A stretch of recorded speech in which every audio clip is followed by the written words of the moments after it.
Greetings, church and friends of the church. This is the scripture lesson and the sermon from the Valley Forge Presbyterian Church worship service on August 29th, 2021. As we gather to further reflect on the wisdom of the Apostle James, one of the earliest Christians, speaking into the world about what it meant to intentionally implement a Christianity for the sake of reforming and bettering the social order so that life here and now would be more a place of peace as God intends. So this is the part of James that we heard on Sunday. Anyone who makes no mistakes in speaking is perfect and able to keep the whole body in check with a bridle. If we put bits into the mouths of horses to make them obey us, we guide their whole bodies.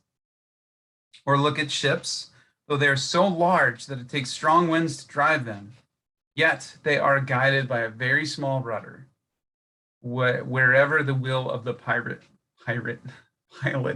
directs. So also the tongue is a small member, and yet it boasts of great exploits. How great a forest is set ablaze by a small fire. And the tongue is a fire. For every species of bird and beast, of reptile and sea creature can be tamed and has been tamed by the human species, but no one can tame the tongue, a restless evil full of deadly poison. With it we bless the Lord and Father, and with it we curse those who are made in the likeness of God. From the same mouth come blessing and curse. And my brothers and sisters, this ought not be so.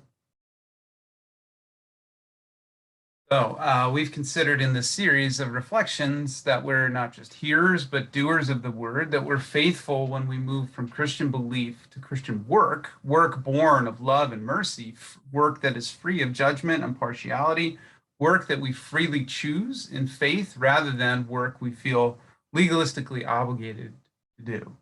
Our Christian work in the world is both word and deed. And so in this episode, we considered James' teaching and caution and invitation on the power of words to do good work. So James affirmed, our tongues are like rudders.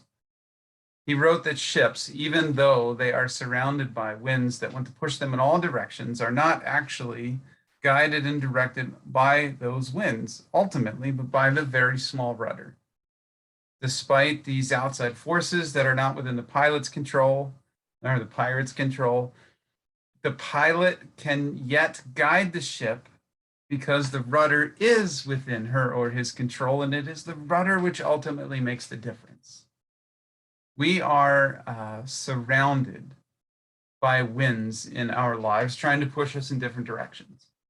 The winds of God are always blowing from everlasting to everlasting toward justice and peace. The winds of church doctrines and teachings, the winds of political agendas, the winds of consumerism and materialism, the winds of self-interest and fear are all blowing. So in the midst of all these winds, what ultimately determines the direction that our lives take? James makes the case that our tongues are the rudder that guide the way. Yes, God has a will for all life. Yes, religious and political leaders have agendas for our lives. Yes, advertisers and retailers have agendas and hopes for our lives. Yes, we have our own self-focused and often selfish agendas and desires for our own lives. These winds are all blowing.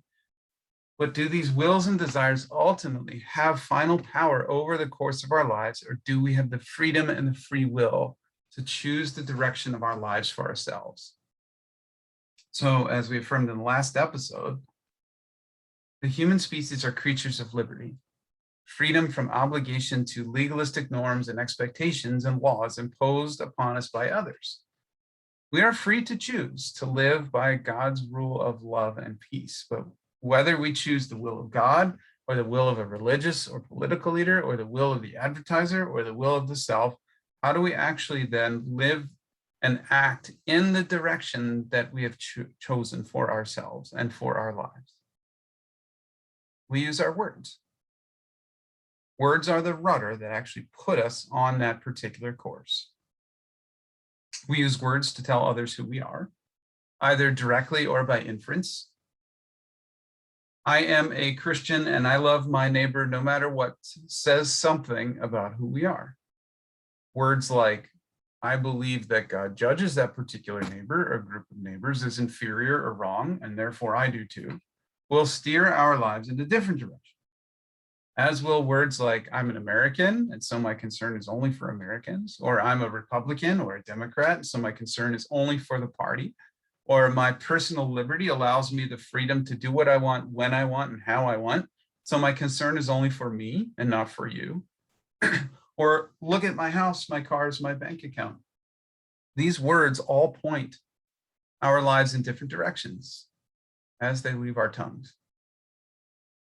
We use words to mediate our relationships with other people, whether family, friend, stranger, or enemy.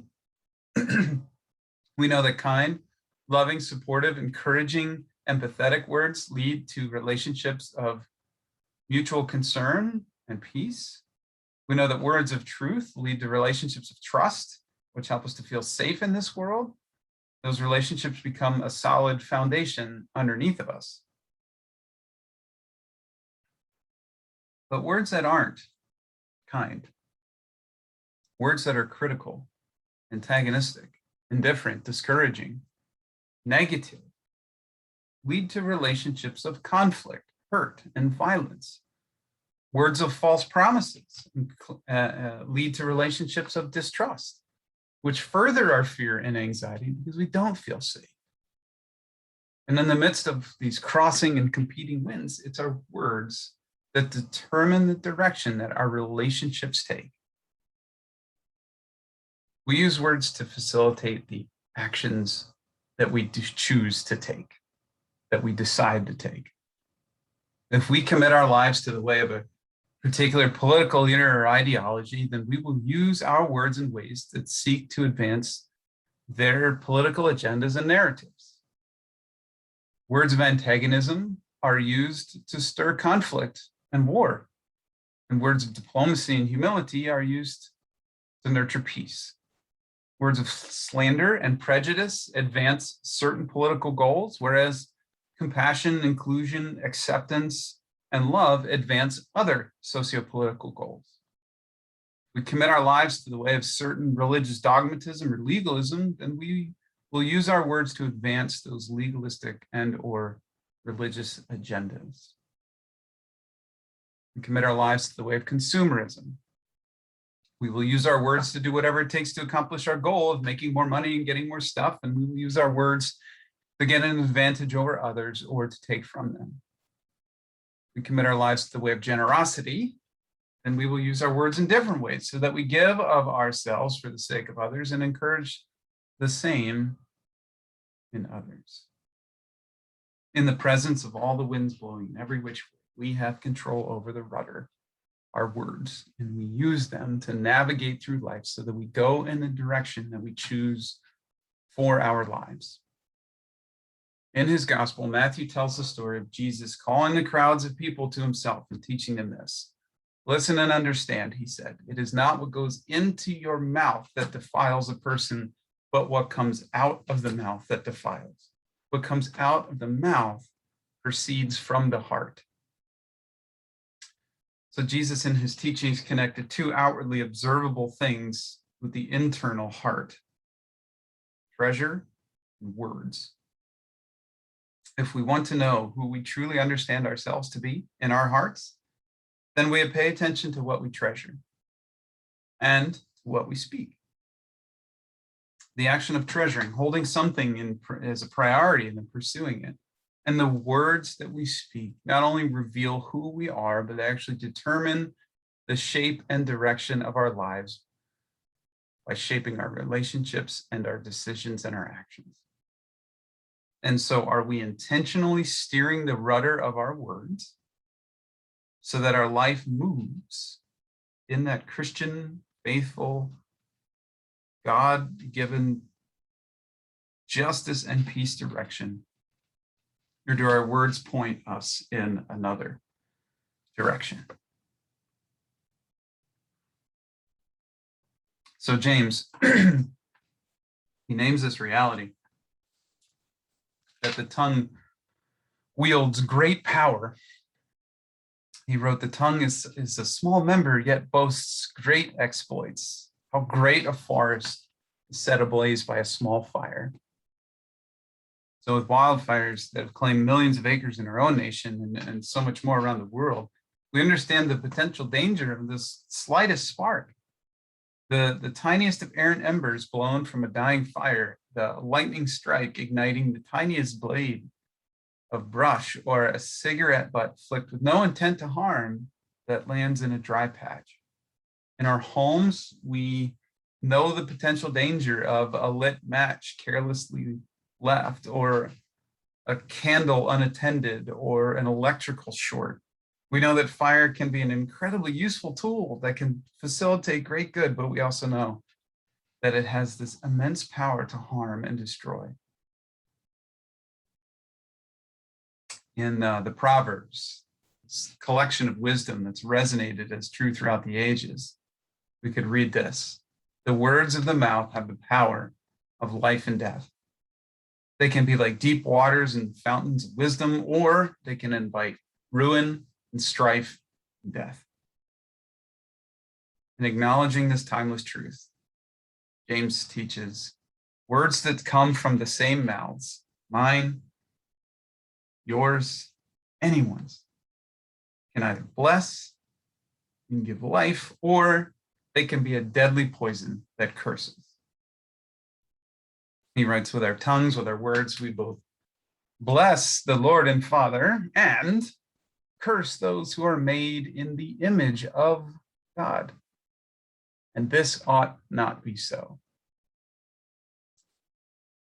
It's tempting to use worshipful and faithful words that ascribe God glory, but then our tongues can reveal that we're serving a different master, whether political, legalistic, commercialistic, or the self. If whomever we are actually serving demands that we use words that are indifferent, judgmental, exclusive, slanderous, antagonistic toward another, if they aren't words grounded in love for neighbor, then we are using our words to curse. We're wielding the power of the tongue in unchristian and unfaithful ways. We're playing with fire, and we are flirting with disaster. And so James cautions, we must seek to bridle our tongues. We know that Jesus never used his words for any reason other than his commitment to God's will being worked out in and through his life. His words brought help, healing, welcome, hospitality, inclusion, love, truth, forgiveness, power, and peace to those with whom he spoke. He used his words to proclaim love and forgiveness of all people. He used them to proclaim the fallacies of the legalism of the Pharisees and to proclaim the injustice of the Romans in their occupation. Even the words of Pilate and the scribes condemning him to die, in response, Jesus only used his words to give grace and life to others. And so in the spirit of Christ, in seeking to bring this way of Christianity to those in the Colossians, the Apostle Paul wrote this: Christians, get rid of all anger and wrath, malice, slander, and abusive language from your mouth, and stop lying to one another. Bridle your tongue.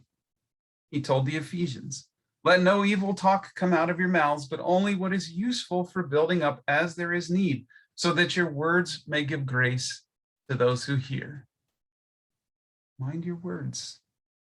Make sure that they're pointing you and your life in the direction of your Christian faith and commitment. He told the Corinthians, everything we do, beloved, is for the sake of building up. But I fear that there may perhaps be quarreling, jealousy, anger, selfishness, slander, gossip, conceit, and disorder. These are words that are used in service of another master.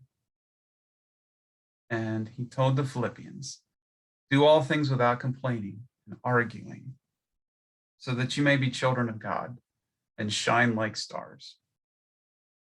Our words tell the world who we are. They shape our relationships. They determine our action. And so a central part of the Christian message to the world since its beginnings is to intentionally use words as a tool in service of God's will of moving the world from chaos to peace, from injustice to justice, from division to unity. In our tongue is the power of life and death. If our hearts are truly seeking to live for the sake of God's will of justice and peace, if our hearts are truly desiring to participate in Jesus' ministry of ushering in this kingdom on earth, and are not seeking the sake of the self, or are not committed to fearful politics or legalism, consumerism, self-gratification, then we tame our tongues to the best of our ability with intentionality, so that our words become the rudder that points us in this direction of faithfulness and action. Too many congregations have fires burning within themselves, or have started fires in their social circles and families and communities that were sparked by critical, negative, judgmental, legalistic, consumeristic, just plain selfish tongues. Too many who bear the image of God have been cursed instead of blessed by those seeking to follow Jesus. When contemporary researchers have started to ask the question that so many congregations have, which is, why aren't more people joining us? Sadly, one of the first, if not the first reason they discover is that as young people grow up in a congregation with listening ears, or as visitors come in from the community with ears wide open, they're not hearing words of love and compassion that give grace. Rather, they hear words that alert them that this is a group of people headed in a different direction than they claim to be headed. And they make the decision that this is not a journey that they are compelled to join. Words have the power of life and death. Words have led to the division and the decline and the death of congregations and their witness in the community. So as James instructs, this ought not be so. If we say that we're Christian and yet our words condone, enable, or perpetuate stereotypes, judgment, hate, racism, oppression, exclusion, nativism, polarization, scapegoating, anger, antagonism, rugged individualism, materialism, etc., etc., etc., that ought not be so. If we say we are Christian and yet our words are words of gossip, slander, conceit, complaint, negativity, attempts to tear someone else or some other group down, this ought not be so. Our words are to be used only for the sake of building up. Now, this can mean constructive criticism. It can mean naming injustices that need to be named and addressed, so we aren't those who are passive and silent in the face of something that stands as an obstacle to God's will of peace and justice in all things. But we have to be so careful to maintain our focus on participating with our words in God's work, where it's often so easy for our words to become tools that we use fearfully or selfishly in service of the self rather than in service of God and neighbor. Whew. Our faith demands that we tame our tongues so that we might use our words to tell the world that we are Christians above and before we are anything else, to tell the world who Jesus really is and what he really taught, to initiate and nurture relationships that are first and foremost relationships of love and hospitality, forbearance, inclusion, and to mediate faithful Christ-like action as God works in and through us in word and deed for the sake of God's will of peace. We know that our words are faithful. We know that our words are truly Christ-like and Christian when they build up and they strengthen our own selves our families, our communities, our congregations, and our world.